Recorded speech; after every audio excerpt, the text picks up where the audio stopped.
Hello viewers, welcome back to my another blog. আজকের ভিডিওটি অনেক ইন্টারেস্টিং হতে যাচ্ছে, কারণ আজকে আমি আপনাদেরকে দেখাবো হালি শহরের ঐতিহ্যবাহী 230 বছরের পুরনো মসজিদ। তো চলুন মসজিদটি এক্সপ্লোর করা যাক।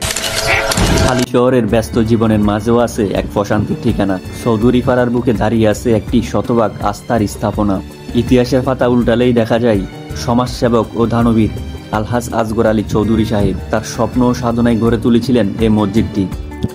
সময়টা ছিল 1795 সাল, যখন চারপাশে ছিল স্বল্প ঘরবসতি, কিন্তু মানুষের মনে ছিল আল্লাহর ঘরের প্রতি তীব্র চাহিদা।